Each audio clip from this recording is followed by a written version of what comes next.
yeah. We pledge to learn without prejudice in pursuit of our mutual goal, perpetual novice-ship. We admit that it is impossible to know everything about anything, and thus we remain perpetually curious and perpetually novice. This is our flag and our mascot, Franklin. The lightning bolt represents the receipt of knowledge, the enlightenment of illumination, the resonance of truths understood. It awakens and excites us and makes us hungry for more. Curiosity Club is made merrier by our fellow artisans at Fort George Brewery in Astoria, Oregon. Thank you guys. And now let's give a warm Curiosity Club welcome to Meadow Anderson, former AAAS Science and Technology Fellow at the US EPA.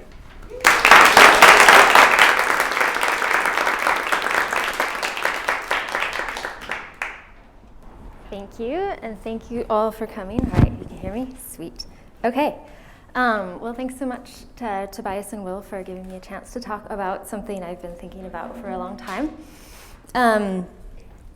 So this talk is partly inspired by whoever it is that has written on the sign really close to the Forest Park entrance that I often go to, Climate Change Doom in Sharpie. They wrote it twice last summer and then twice again this summer. So I actually understand that kind of panicky feeling that I think is behind this action. That's part of life. And actually, when I was in college, I have kind of an anxiety about blood. And a bunch of my friends were all donating blood, and I was like, okay, I'm gonna do this too. It doesn't matter that I'm scared of blood. And so I found like a block in my schedule where I could go to the donation center, and I was just filling out the paperwork, and I was apparently getting so pale that the woman on the other side of the table, she said, you know what? Not everybody has to donate blood. I think she could see that I was probably going to be the one that fainted. So I have not tried to donate blood since then. But I definitely still wanted to contribute to the world. And after college, I went and taught math and science classes at an international school in Indonesia. And then when I finished up with that, I decided I wanted to do my Ph.D. in chemistry, and I thought, well, maybe I'll work on a project that's related to malaria or like coming up with a new antibiotic. And that was partly why I chose UC Berkeley, which has a great chemistry program. But by the time I was a couple of years in, I had joined a lab that was doing very basic research on my project was on gene regulation in a virus that infects E. coli cells. So it's an interesting project for sure, but not connected to any of the big questions of the world. And so, wanting to figure out how to still get connected to this, I started going to talks in other departments on campus. And one that I went to in 2005 was a talk in the hosted in part by the journalism school. And it was Sir David King, who was the chief science advisor to Tony Blair at the time. And he was talking about climate change.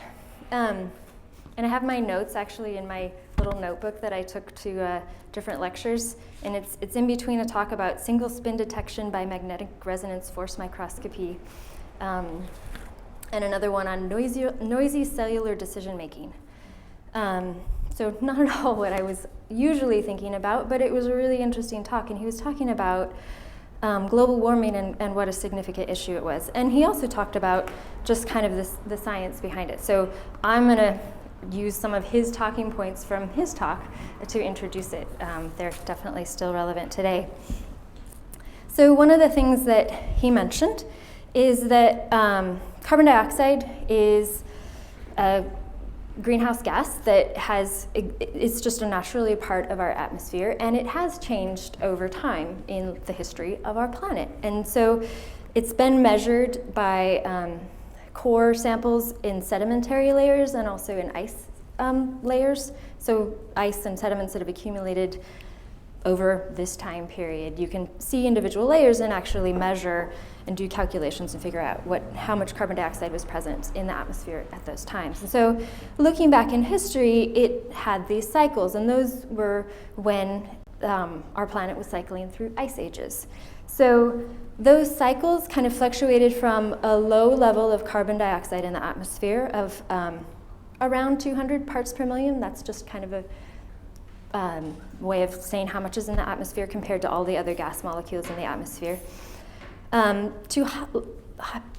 Periods between the ice ages when it was warmer, those were closer to 270 parts per million.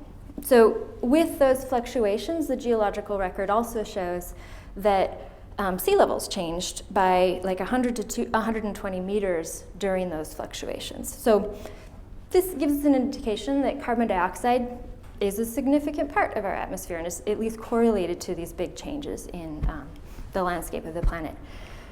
And in post-industrial period, we figured out how to really efficiently and really effectively use fossil fuels, which when we burn them, produce lots of carbon dioxide.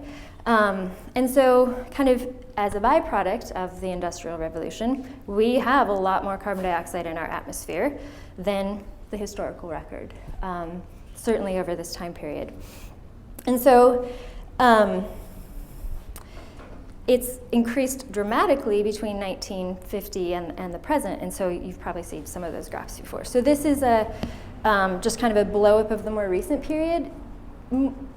At the beginning of this smaller graph, that's when direct measurements were taken of the atmospheric levels at the Mauna Loa research station in Hawaii. And so this is like, you can see the fluctuations over the course of a year. That's what those little squiggly cyclic variations are, because it's monitored much more frequently. So definitely we've seen things going up over that time period. So we're not the first ones currently to have thought, oh, well, maybe carbon dioxide might have something to do with these ice ages. Some of the first calculations to try to look at this were done by Svante Arrhenius, who's a Swedish scientist. His main work was in electrochemistry, and he got a Nobel Prize for that. And one of his side projects was doing some calculations to figure out, okay, some of the other scientists, like Fourier and Tyndall, had been starting to figure out even what a greenhouse gas was, and like how does the Earth's atmosphere relate to the temperature that on the surface of the Earth. And so he did like between 10,000 and 100,000 calculations, spent a whole long time trying to figure out, could this be something that was related to these ice age fluctuations that they were starting to figure out was happening in the geological record.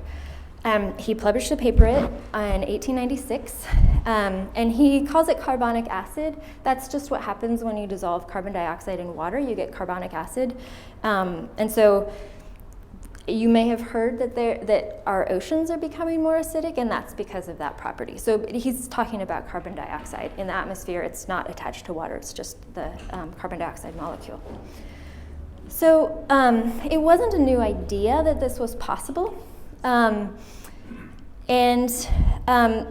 dioxide isn't actually the only greenhouse gas in our atmosphere. There's a number of others. I don't know how well you can see the scale, but methane and nitrous oxide, and then some chlorofluorocarbons, and then there's a few like very minor things that also contribute to the greenhouse effect. And these are all ones that are due to human influences. The amounts and how those have changed over time are what's shown on this plot.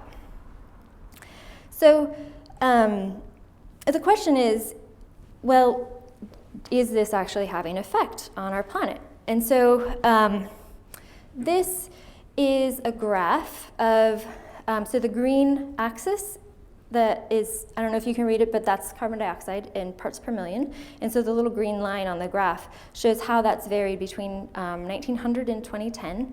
And so on the other axis is the global temperature anomaly. And so what that just means is that they took an average of the temperatures in the range between 1900 and 2000, so that's what that vertical dotted line is about, to show that that's the range. They just took the average, and then for each year, how did that compare to the average? So the ones above were warmer, and the ones below were colder.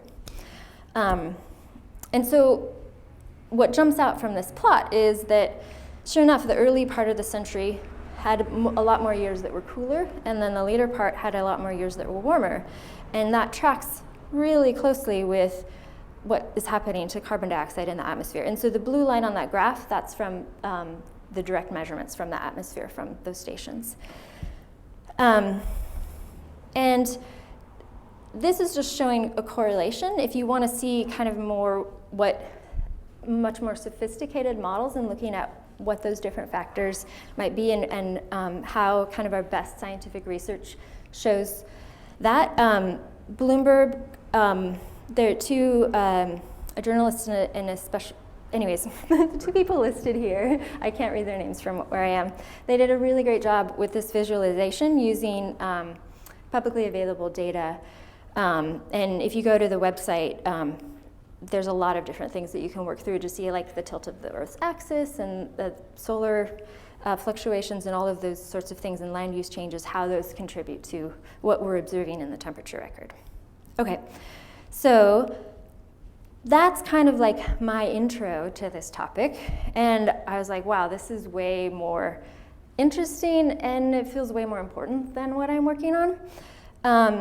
In my Ph.D. So as I finished up my Ph.D., I decided not to quit or anything like that, and thought a little bit about changing departments, but that didn't make any sense. So I took classes in the energy resources group and some through the business school to just try to get as broad an idea of this as I could. And eventually, once I'd finished, I ended up going to Washington, D.C. and doing a science and technology policy fellowship through the American Association for the Advancement of Science. They're the folks who publish the journal Science, and they have a strong commitment to public policy and being a resource to decision makers. And so this program was designed to get people with strong scientific backgrounds into the government and make that expertise available and kind of have that a good crosstalk between public policy and science.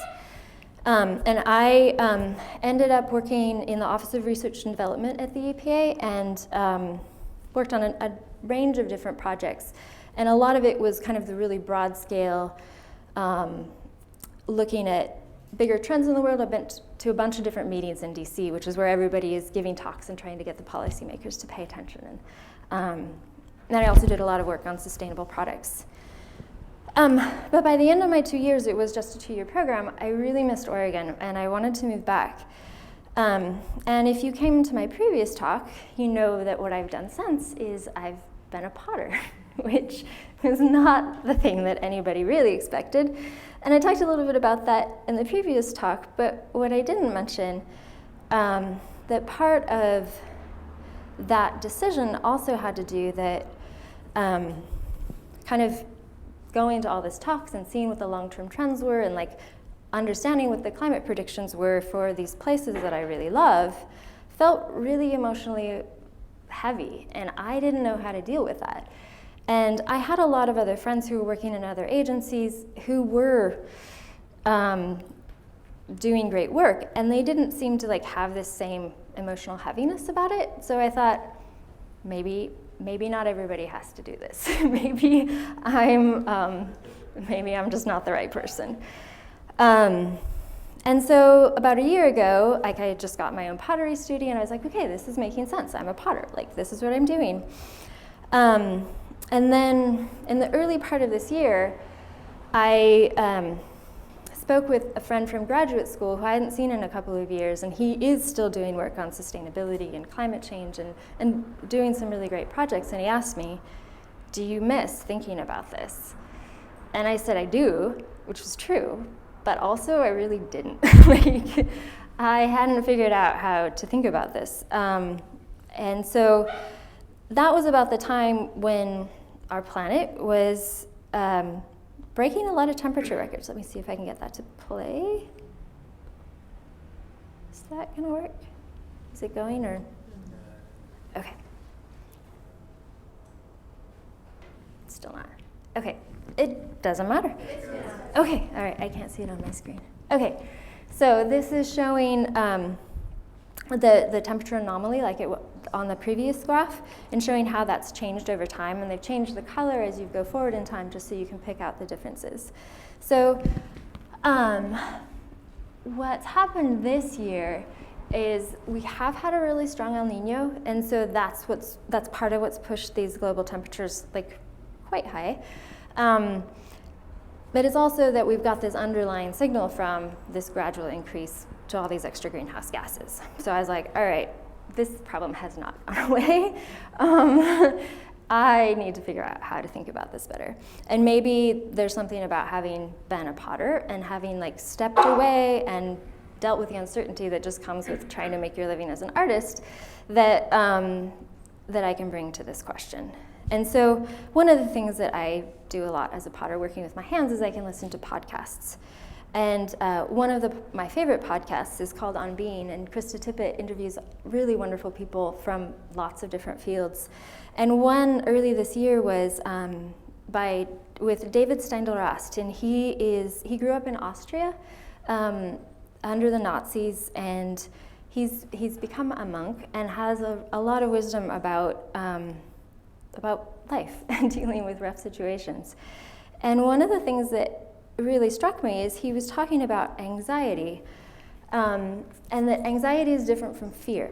So in his mind, anxiety is this sense that you're in a tight spot, and fear is resisting that. That's not the only response that we can have to anxiety. The other option is to be curious, to ask questions and say, what's the opportunity? And his experience has been that in these tight situations, when you're able to ask questions and able to engage with it, you end up with a new perspective and new possibilities emerge. And so I was like, all right, that's a starting point.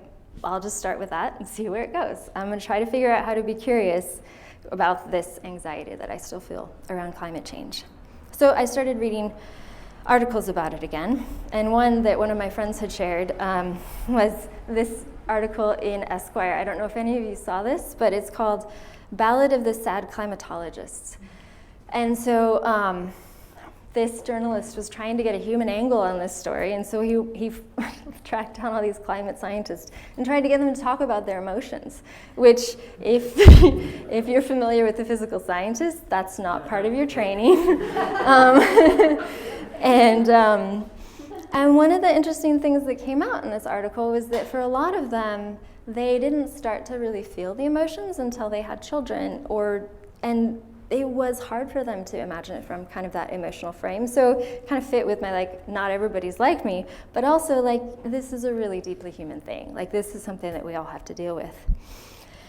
And then seeing this again is what inspired me to ask Will and Tobias if I could give this talk, because I was like, all right, it's not just me. There's probably other people that want to figure out how to engage with this better.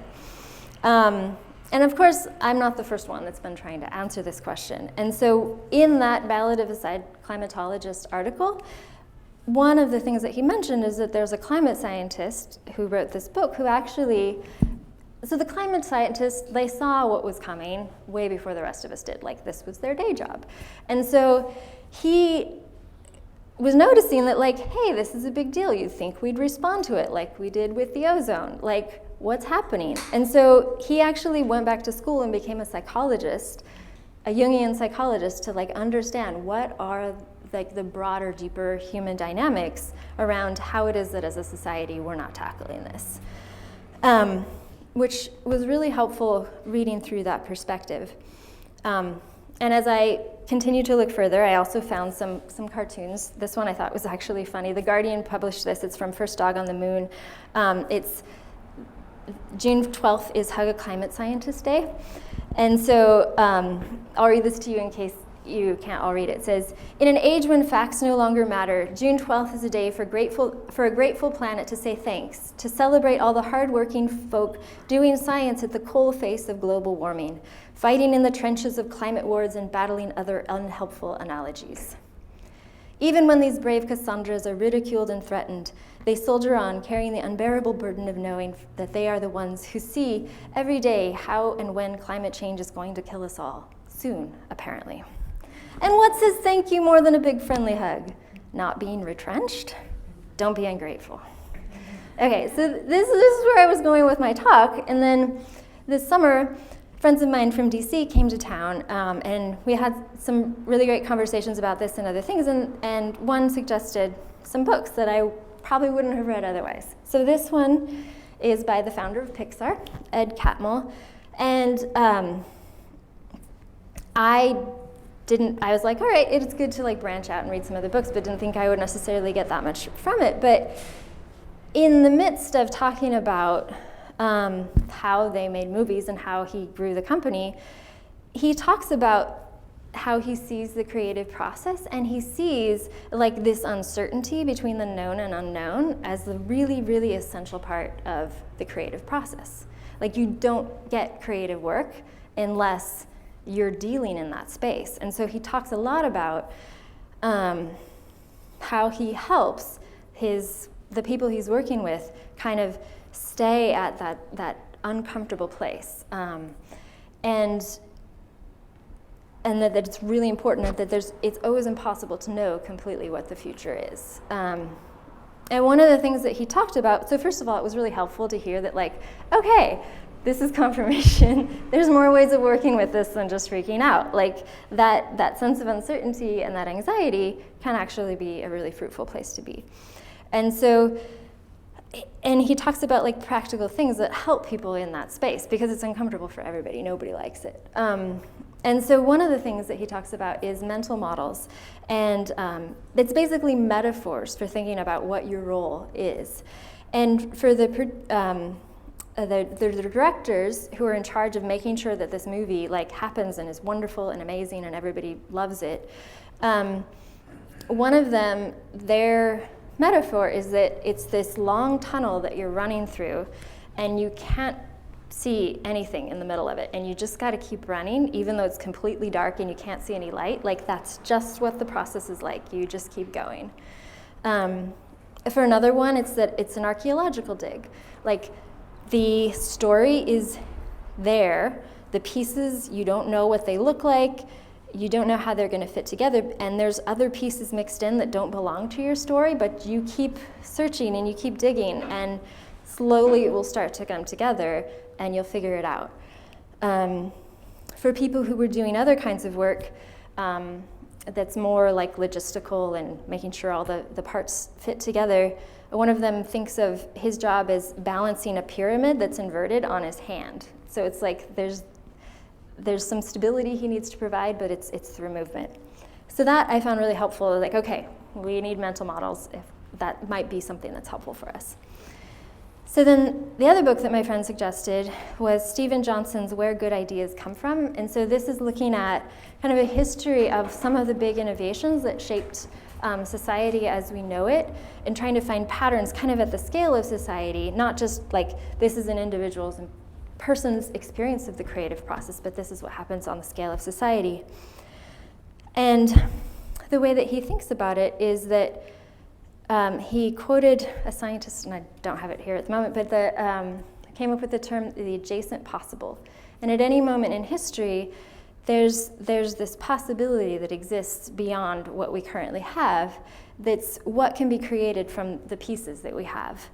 And each time another new thing comes into being, an adjacent possible expands into this other dimension. And at the scale of society, what is fertile places for these ideas and creativity to happen is when there's people with different expertise and with different experiences and background that end up talking to each other and like sharing ideas and bouncing ideas off of each other. That's like a really characteristic thing of creativity.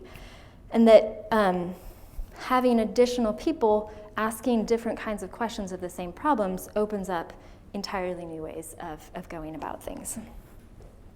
So I found these two really helpful for kind of reminding myself, okay, there's still a lot of room to be curious about where we are and where we are on this planet, because this is where we actually live. It doesn't always feel like it, but this is it.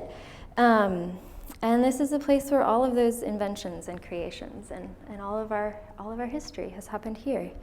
And the atmosphere that we're talking about is that arc, that wisp of bright blue. That's all our atmosphere is. And what's in that atmosphere definitely has an impact on what this place is going to look like in the future. And let's see if this is going to work. Okay, so this is just kind of showing you what's been happening with greenhouse gases kind of up to this point. So is that? Okay, it is working. Doesn't show up on my screen. So it's not just that we've continued to add greenhouse gases into the atmosphere, we've actually been doing at an increasing rate. And so even if we keep the levels the same as they are this year, kind of every year in the future, we're still going to get the concentrations in our atmosphere going up. That's just how it works. And the climate scientists know this. And there's an international process for kind of putting that into context and helping us figure out, okay, we know we're going to need to stop at some point because extra energy in the atmosphere is going to go somewhere and it's going to do something. It's going to change things from what we're used to. So depending on where we decide to stop, there's going to be different probabilities of the things that are likely to happen on this planet. So this graph is, it's more complicated than like, okay, we put this much we burn this much fossil fuel, this is how much we end up with in the atmosphere. So on the x-axis on the bottom is like the total amount that we've added into the atmosphere over time. And then the circles are how that translates into the atmospheric concentration that we measure. And that's because some of it goes into the oceans, the carbon dioxide dissolves in the ocean, so not all of it what we burn ends up showing up in the atmosphere. And there's kind of a range of final concentrations that we'll end up with based on that. And so those little circles, the labels next to them, so if we keep burning like there's no tomorrow, we'll end up with like super, super high concentrations. So like 100 ppm, we're at 400 right now. And so these ones in the high range, these are the ones, you know, that friend that keeps posting all of these super scary apocalyptic things on Facebook about climate change. Those are the ones that are way likely in those scenarios. So once we get closer to the bottom of the curve, 430, which is not that much beyond where we are now. Currently, it's increasing at about 2 parts per million per year. So we've got a big planet. There's a lot of atmosphere. So those high scenarios are really burning a lot of fossil fuels. And that's partly because our pattern has been to accelerate. And so that gets big changes fast. But the ones at the bottom of the curve are much closer to what we have today. And so on the other axis is translating that into, they've used models to do these calculations at what temperature change relative to 1861 to 1880, which is kind of their reference year. So this is how the temperature changes relative to the global average. It's not like every day is going to be this degrees warmer. It's a way more complicated system than that. So anyways, the scenarios where we get to keep our glaciers and keep our salmon, those are all at the bottom of this chart. So they're doing this to try to help us like get a sense of, okay, our actions are going to matter, and we are choosing between these. And the Pacific Islanders are really hoping we pick the bottom ones because, for obvious reasons. Sea level rise definitely varies with those as well. So if you want like really specific information on these scenarios, they lay it all out in the IPCC report, which is available in lots of languages. It's free online. It's written by a committee of experts, and it reads exactly like you would expect a report written by a committee of experts would read. So it's not that accessible. And just last week, a comic artist took a stab at making this more accessible. Some of you seen this? If you haven't seen it, it's worth looking up because it's a brilliant communication. So apparently the anthropology, or the human side of this, the historians are quibble with some of the details and how much is focused on Western culture. But the climate scientists say, yes, you nailed it. So across the top here, in the very middle, is like the average between 1961 and 1990. So, and then on the blue side gets to colder than that, and on the red side goes to hotter than that, and the divisions are like 1 degree difference Celsius in average temperature. So you really do have to go online if you want to see the whole thing, because it starts at 20,000 BC. And then here we are down at the bottom, starting at 1,000 BC. And it's showing how, in all of this human history that we've been able to figure out about, our planet hasn't really been warmer than where we are now. And so when we're picking those much higher greenhouse gas scenarios, we're choosing some pretty wild uncertainties that it's hard to kind of get our mind around. So bottom line for this is also, let's pick the low scenarios. So the good news is that there's finally international action to tackle this. So I don't know if you were following last December, the Paris Climate Agreement. Finally, all of these different countries said, yep, this is a problem, we're going to start tackling it. And the different individual countries still need to like officially sign on. And so this was just September 3rd, I think, that the US and China agreed that they're in. And so together they're, I think, about 40% of emissions globally. So this is a big deal. And I think Brazil has already joined, and it sounds like the EU is going to join by the end of the month as well, which makes it official and actually into force. So this is not from the IPCC report because it doesn't specifically talk about that climate agreement, but this is comparing the sorts of scenarios that have been pledged through the Paris Agreement, so that's in red. And you'll notice that that still is above 2 degrees different from what that historical average is. But the exciting ones, and so that's the ones that like the bureaucrats think, okay, yeah, we could probably do that given like what the political situation is in our countries and all of these sorts of things. But the ones on the lower end, those are the ones that they can't quite see how it will work out. Like, if they're going to imagine like what's politically practical, that's not where they get. But that's where the rest of us who thought, okay, maybe I'm going to sit this one out, decide, no, this matters. I'm going to think about it. I'm going to talk about it. And it doesn't have to be like that this becomes the only thing that we care about, but something still that is part of how we ask questions of the world and what we're willing to talk about with other people. So this next slide is showing what it's going to look like once we start actually decreasing our emissions, because we are going to figure out how to do that. Yeah. So we've got the things in place to actually do this. So initially, we're just going to be tiny decreases in a year to year, but it'll start to actually change the trend. And it's also possible that we could end up finding ways to overall be sucking these greenhouse gases out of the air over the course of a year, having a net decrease. And so if you've heard of the organization 350.org, the 350 comes, like 350 parts per million is their target for what our atmospheric amount of CO2 is, which, as you might remember, we're at 400. That's definitely lower than where we are. So they haven't given up that that's a possibility. So you can dream big.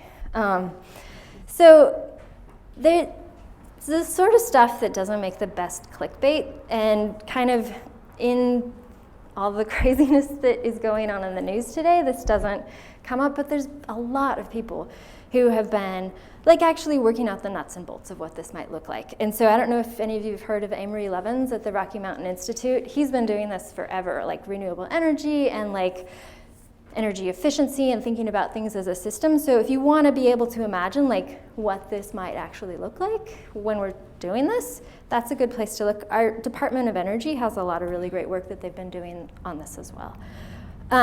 So once we get that tackled, so initially the atmospheric carbon dioxide concentration is going to get, it's a more shallow slope. It's not going to be rising quite as fast. And then maybe we'll figure out how to get that to actually drop off. So like our goal is to not just have the hockey stick forever, right? Like we're not stuck with that, we can do this. Okay, so there's a lot of technology out there, and really the biggest obstacle right now is the way we're thinking about this. Like, that's what that climate scientist who went back and became a psychologist, that's what he saw.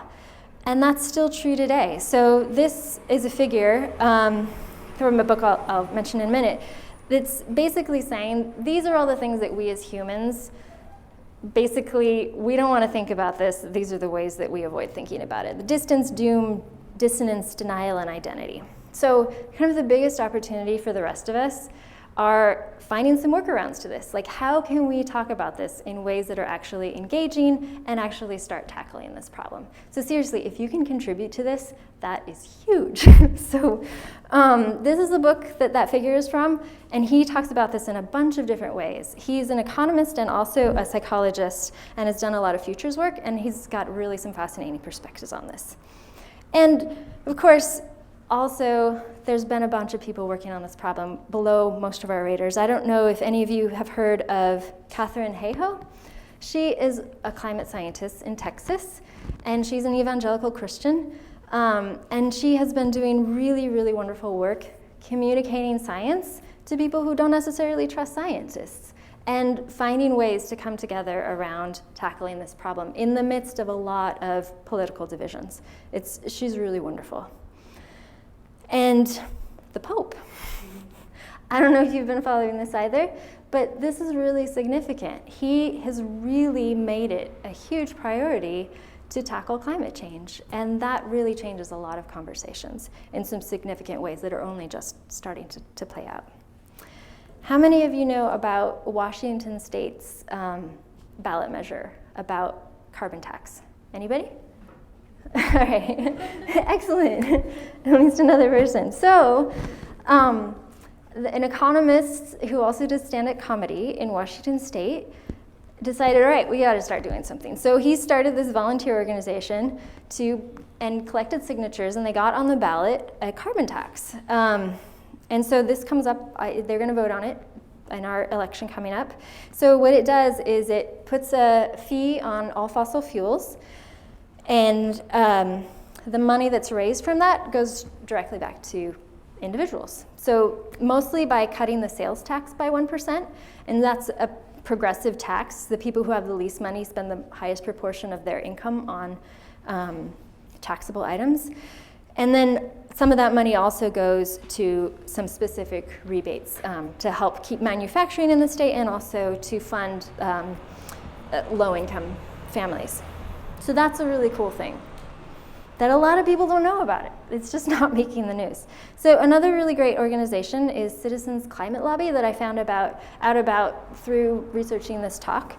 And their goal, their promise is next year they're going to get climate legislation passed in the US, a carbon fee and dividend. So it's basically at the scale of our country to put a price on fossil fuels and then have that money come back as a tax rebate to individual taxpayers.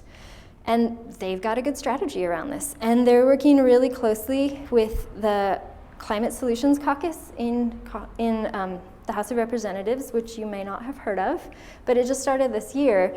It was a Republican and a Democratic representatives from Florida said, hey, it's time to tackle this. We're going to start a bipartisan caucus. So if anybody wants to join, they have to find somebody from the other party to join at the same time. So it's built in that we're going to work together both sides. So this is huge. Like, this is a problem that belongs to all of us. It's not a partisan issue. And this is one of the ways that that's changing. So in terms of additional, where you can find out more information, like, I'm not a climate expert, but there are a lot of climate scientists. And so I found this website really helpful. It's called Climate Feedback. And what they're trying to do is trying to provide perspective on different climate-related stories that end up in the news. So you get some people that are trying to scare everybody to get people to start acting. And they're like, which may not be so helpful. But they provide perspective. They'll actually do analysis on articles, and they're also on the other side, people saying, oh, this isn't an issue. So they basically are very well connected to climate scientists. They've crowdfunded this to have this as a resource. And they'll have like 8 different scientists give their perspective on an article. And so you can look it up. It's got some great information on there. And so another talk that I found was Gavin Schmidt. He's the head of the Goddard Space Institute, I think, and does a lot of their climate communication. He gave this really great talk if you want to understand how climate models work and kind of what they tell us. So that's a good one to look up. And I found that NASA's an excellent resource as well. They have a lot of satellites for telling what's going on our planet. And they have one, so the one that's most related to sea level rise was just something that comes up a lot as Greenland, and the ice sheets on Greenland are a big part of that. So they have a whole program called Oceans Melting Greenland. And so I'll let you notice what the acronym for that spells. So they have a sense of humor about it, but they're trying to get really good information out to everybody on like what's actually going on. And there's a good place to find out if you want to know like what are the impacts likely to be for Oregon, or just finding out more about the science underneath it and what our government's doing. The United States Global Change Research Program has been compiling some really great resources here. So you can find that at globalchange.gov.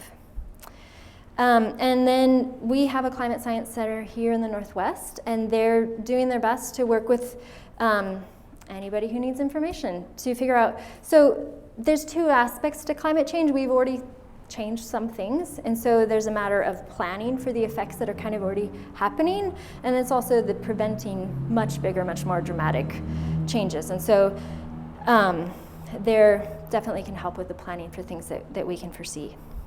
And so I also ran across, this is a climate, he's an atmospheric science Ph.D. in England who has these really funny videos that talk about like the science behind climate change. So if you want to laugh, he's a good one, and learn something at the same time. So this is a podcast that just started, and you're going to have to keep practicing tipping yourself back towards curiosity, probably listening to this one, but it has some good information. And it's a meteorologist and a paleoclimatologist. So she studies like super, super ancient climate and trying to relate that to helping us understand what's going on now. And then also journalist Andy Revkin. And so they bring on people and interview them, and also just kind of discuss what's going on. Another thing that I ran across was, this is a guy who has a rap about climate chaos. It's super informative. You got to watch the whole thing, and because it's pretty emotional and it ends well, but you got to watch the whole thing. Don't just turn it off in the middle. Okay. So in terms of like what my suggestions are, like how do we make a difference? So the first thing I would say is enjoy life. You knew I was going to say that, right? So looking at instead of away from this challenge doesn't change the fact that this is a really amazing planet that we live on, and it's an amazing world. And if you've followed the sociologist Brene Brown's work, it's also possible that feeling these things that we usually prefer not to feel actually helps us feel the good emotions more too. So it might actually make you happier. It could happen. And as you're learning about this, it's about tipping yourself back towards curiosity and courage, and finding new ways to talk about it, and helping other people tip back in that direction. I've said this a couple times, talking about it is definitely going to help. And the more of us talking about it, and it's been my observation that it feels like a taboo conversation to have. Maybe it's just the way I bring up climate change, but I'm trying to get better about it. My poor family. But if you can help with that, like finding ways to get us like asking questions about it and really having effective conversations, that's wonderful. So, and of course the last one is find the adjacent possible. Like engage, find these new possibilities that we don't know yet how to look for. Because this is our goal, to get those greenhouse gases to drop down again. All right, so there's one more thing that I was going to read. it's an economist. She's an economist, a Ph.D. economist at a university, who also understands the importance of metaphors. But before I do this, do you guys remember who this is? It's John Boehner. He was Speaker of the House before Paul Ryan. So I'm not as tan as he is, but I'm just as likely to cry in public. And sometimes I do that when I read this. So if I start to cry, just pretend I'm him. Okay.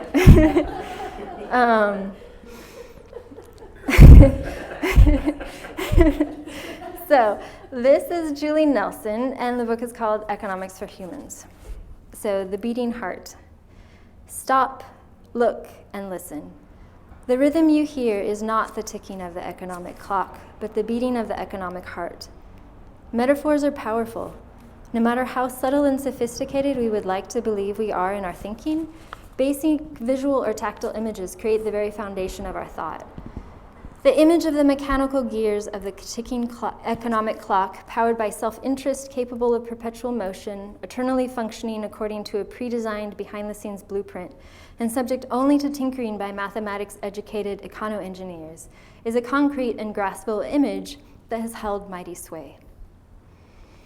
Among the many alternative metaphors that could be imagined is the metaphor of the economy as a beating heart.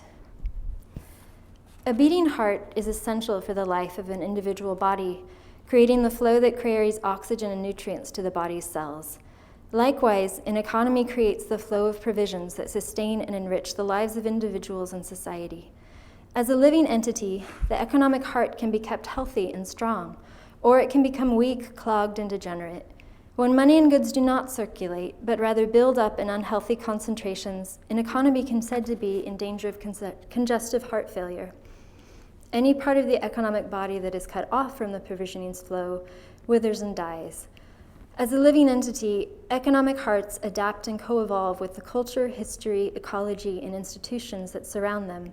Just as the heart of a bird differs from the heart of a mammal, there is no one-size-fits-all economy.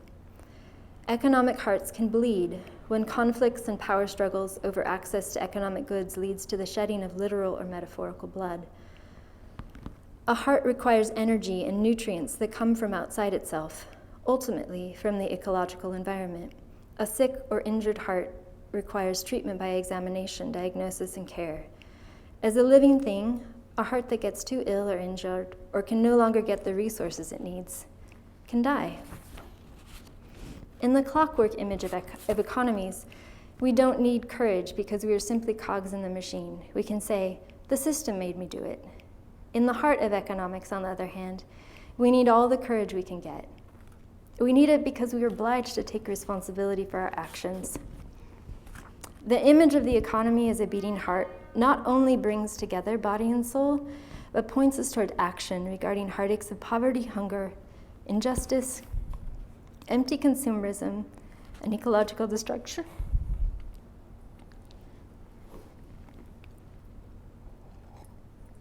With no machine to do the job of alleviating these for us, it is our job to see that economies become vital and caring. Weak hearts will not be adequate to the task. Thank you.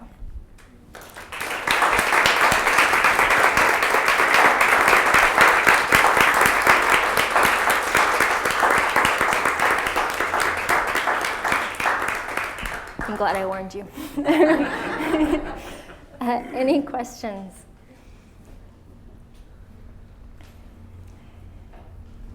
Yeah.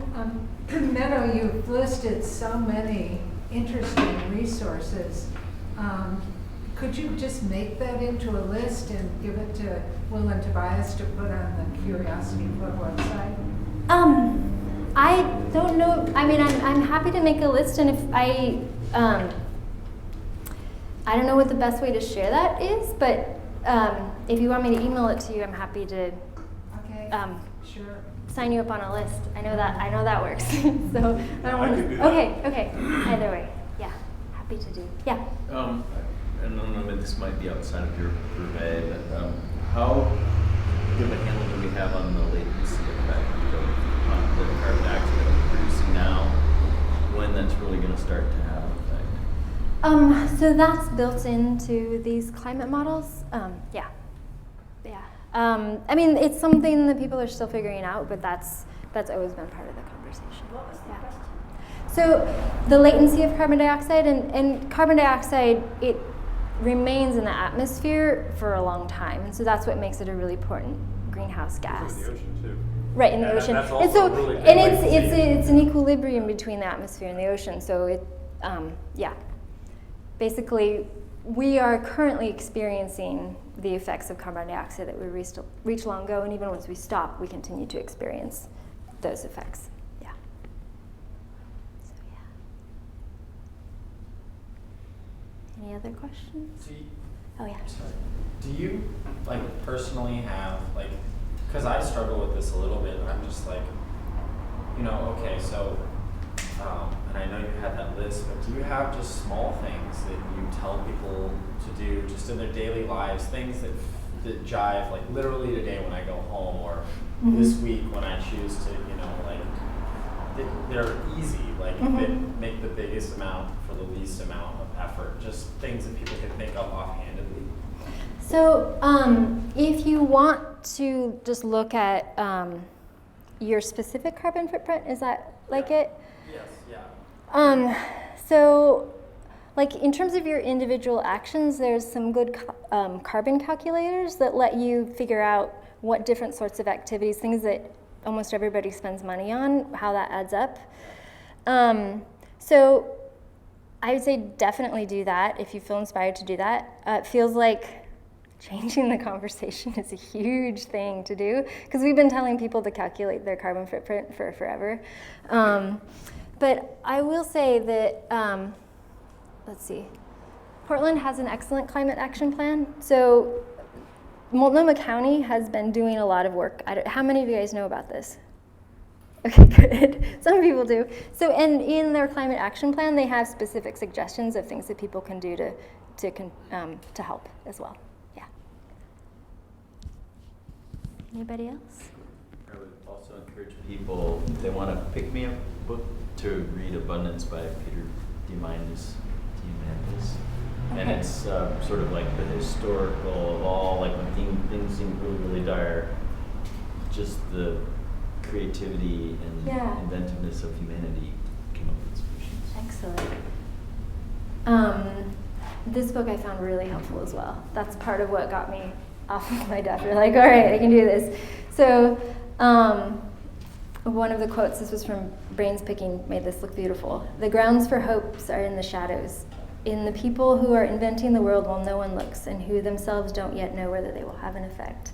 And that change very often starts, or kind of always starts at the edges. Like, we maybe think that we don't matter, but yeah. I'll look that book up as well. Yeah. Anything else? Yeah. You talk about engaging and how important that is.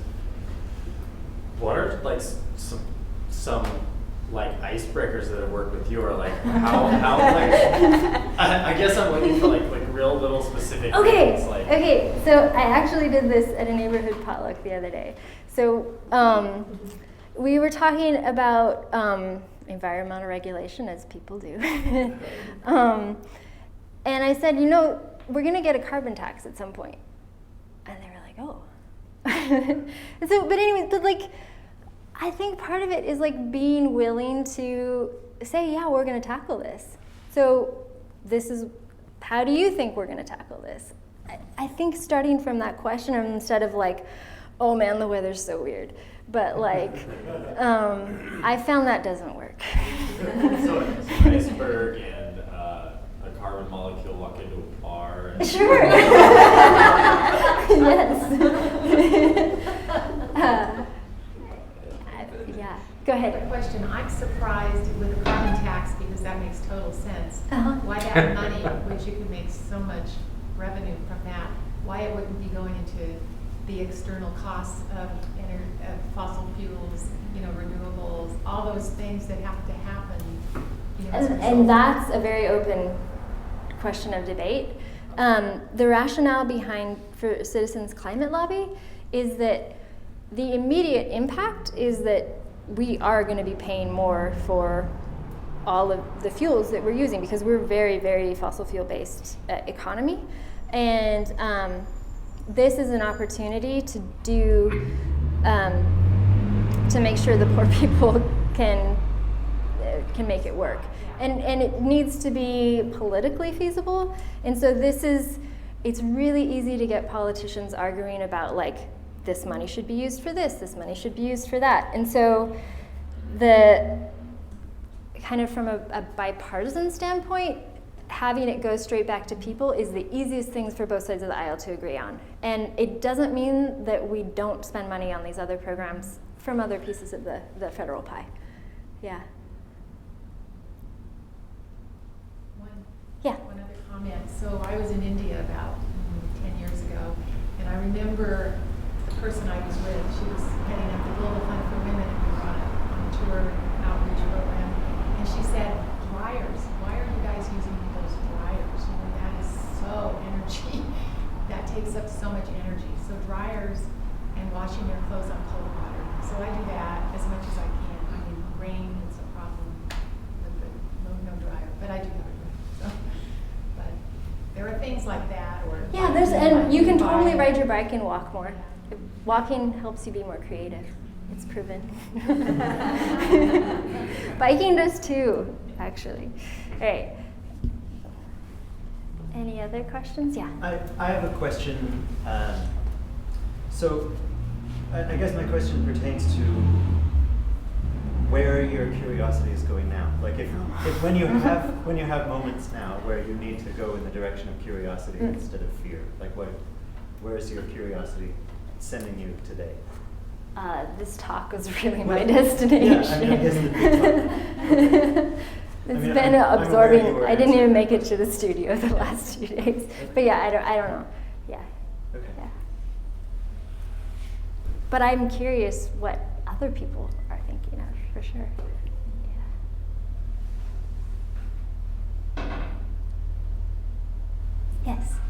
Yeah, something that helps, both in terms of creating something that will absorb and sequester carbon and mitigate the effects of terrible storms and stuff, is improving the soil.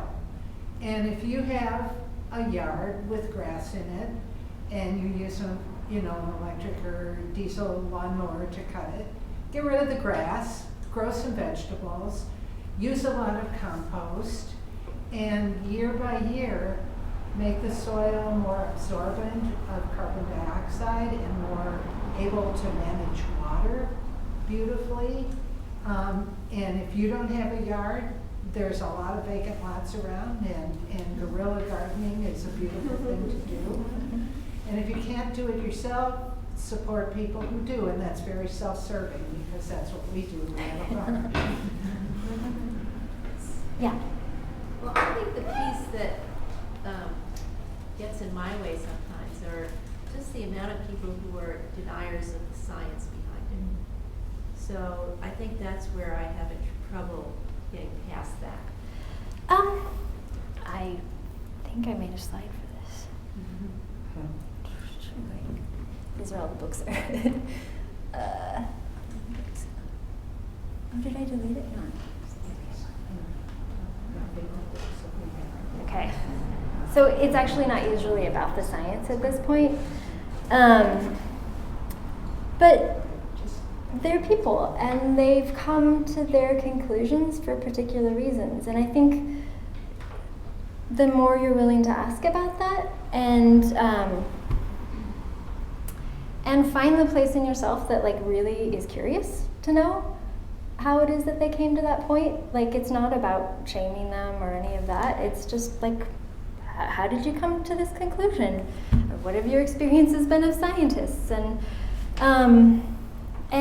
like, asking questions that you really don't know the answer to, and be willing to be surprised. I think explaining science isn't going to get you very far. Yeah.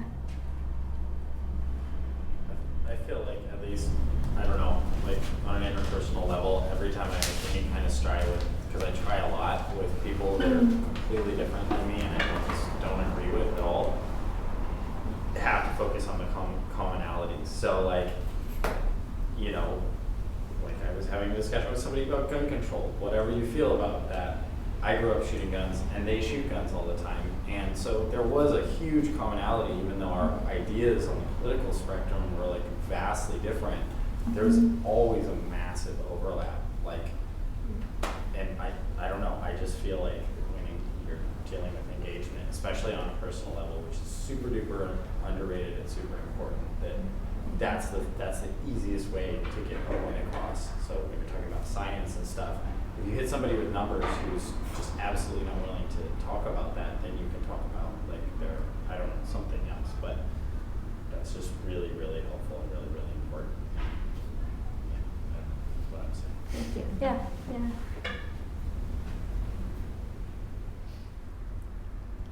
Any others? All right, thank you.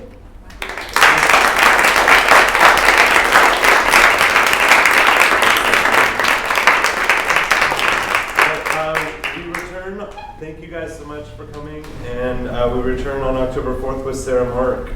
Sarah Merck, a journalist, author, and feminist podcast host, with her talk, The Joy of Zines. We live our lives online, which means the pleasure of print is even more profound. In this talk, she'll discuss the specialness of small press comics and personal zines, and how exciting it is that it's easier now than ever to publish your own work. And I think it's going to be a bit of a workshop, so it should be super fun. And let's have another round of applause for Meadow Anderson.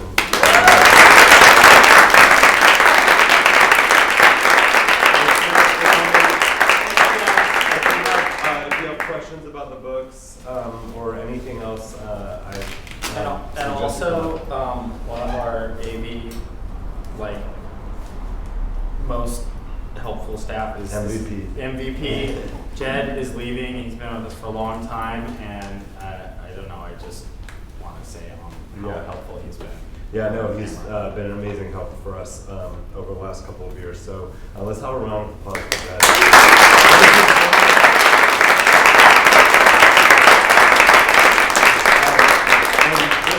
While we're at it, Janita is over there too, and they don't get a lot of credit from us during the talks for all the work that they do. So these guys have really made a difference for how the Curiosity Club looks and sounds.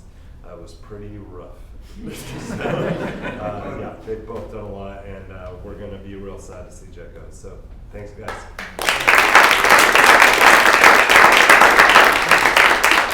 Thanks for being part of it, and thanks to the speakers too. It's been great. It's been a few years. It's been awesome. Thanks, guys. Thanks, guys. Thank you.